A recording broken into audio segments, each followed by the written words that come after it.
Eesh. Now the one that's tough to talk about. Khadan. Khadan.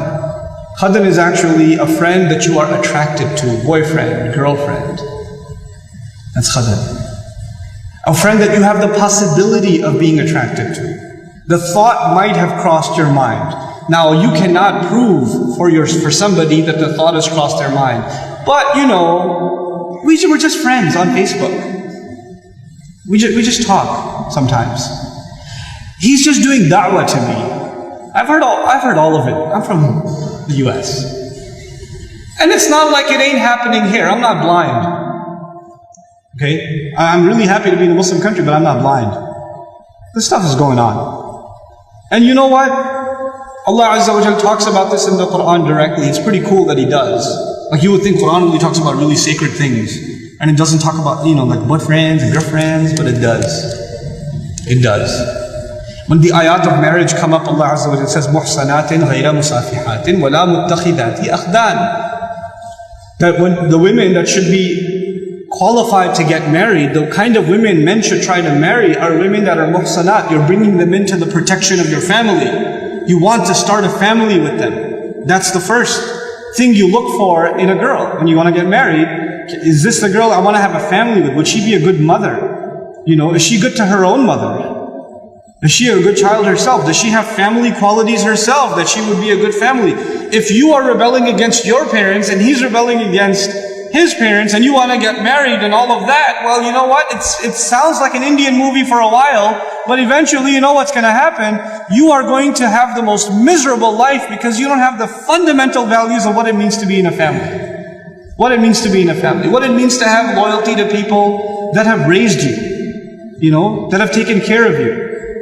No, you have this fluffy, stupid idea of what love means. First of all, stop watching Indian movies, for God's sake. Stop. Please. How many times can you watch people running around a tree? Enough. And it's gotten filthier and filthier and filthier. My God. I went to a restaurant not too long ago with my children in Seattle. Halal restaurant. We looked it up and it was a halal restaurant. So we went. And they're just, halal restaurant, for their entertainment, they got like Bollywood on. I literally had to turn my children around and myself turn around and, because it's so filthy. It's so disgusting. Like, how can that play in your homes?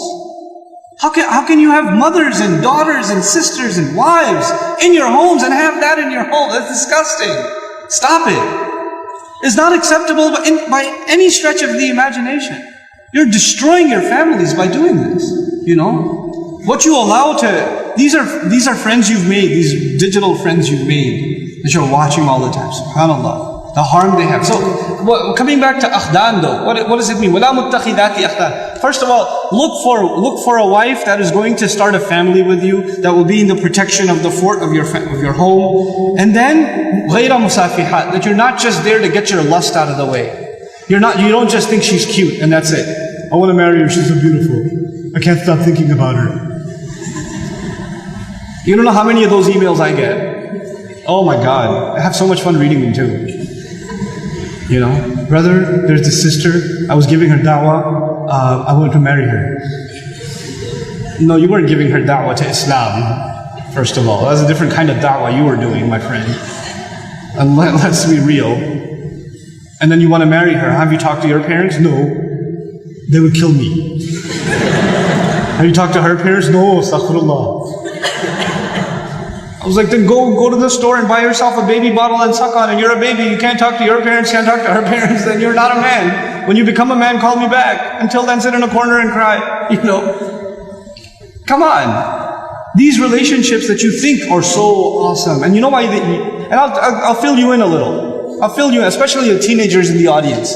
And the young people in the audience who kind of just recently shot an email and somebody emailed them back and a little Facebook thing happened and a little wink and a little there in the playground, even though it's a separate school. But in recess you saw each other like like a little bit of that happened. Let me just fill you in a little. All of this is a product of low self-esteem. You think you're ugly. So if a guy thinks you're cute, you're like, really? I'm beautiful?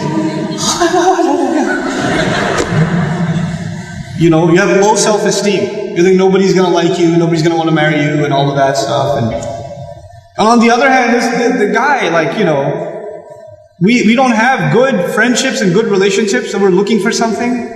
And most of the guys, I don't have to tell you what's going on in your head. You and I have ijma' on this issue. The things that go on in our head. There's no reason for me to explain all of that to you, you know. But, you know, just because you have raging hormones and you're like daydreaming about girls and things like that, it doesn't mean that you're in love. It just means that you haven't controlled your temptations yet. And you're ruining somebody's life. You're ruining an entire family. Do you realize what you're doing? And you call it love? You tell me if she was like 50 pounds fatter, you still be in love? Because she's the same person, same ruh inside her jasad, right? If she was a burn victim or something, if her hand burnt off, or her ear was missing, you still be in love? Or you find somebody else to love all of a sudden? And if you can't answer that question honestly, then come on, you're not in love, you're just hormonal. That's all you are. You know? This is what we've done to relationships that are supposed to be beautiful. Marriage is supposed to be a beautiful relationship. It's supposed to be a lifelong relationship. But because you're watching all of these models on TV and stupid, like, you know, women that are just throwing themselves at men and all this stuff, and you've developed this delusional concept of what it means to have love in your life. Delusional concept. Our deen came to free the world from this nonsense. To free it. Because we have a more mature understanding of what it means to have love in your life. You know, to have, I'm not saying you shouldn't marry someone you like, you should. You should be attracted to your future spouse. All of those things are fine. But there's a decency that you have to exhibit before then. You know? And if you're okay with talking to a girl like that, you should be okay with somebody talking to your sister. You're okay with that too? Not if you have any ounce of decency left inside you. If you do, then, you know, this is how we have to end these things. And now if you've been in that kind of relationship, or you're in one of those relationships right now, nobody knows. Only Allah knows and you know. Don't raise your hand, please. Right? But I'm saying, and you're like, oh, after today's lecture, I have decided I no longer want to be your friend. You know, don't even write that, because even then you're looking for a response. You're kidding yourself. And then you're checking, did she write back? Yes, we should no longer be friends. And then you'll write back, you're right, we really shouldn't be friends anymore. And then she'll write back, yeah, never again. And then you're still doing it. Just stop, just cut it off. Just cut it off. It's not good for you. And guys, I've done a whole series on shame, so I won't repeat the whole thing because it took hours and hours and hours, but I will tell you this. It's okay to be attracted to a girl. Allah put that in you. You're not evil for finding a girl beautiful. It's not haram for you to feel that way. You have to control it though. You have to control yourself. Our deen teaches us self-control. And if you cannot exhibit self-control in one aspect of your life, you'll lose self-control in other aspects of your life. Same thing for you. Same thing for you. Control yourself. Control your giggle. Control your overly friendly demeanor in certain situations. Don't be oblivious to, don't say we're just friends, or he's like a brother to me. If he ain't your brother, he ain't your brother. That's it. That's it. Either he's your brother, you share a mom, or he's not. And that's the end of it. We're like friends, we're just friends. There's no such thing. Every time I talk about dumb Muslims, I get a list. We're just friends. Like that. It's the thing. Okay, moving along.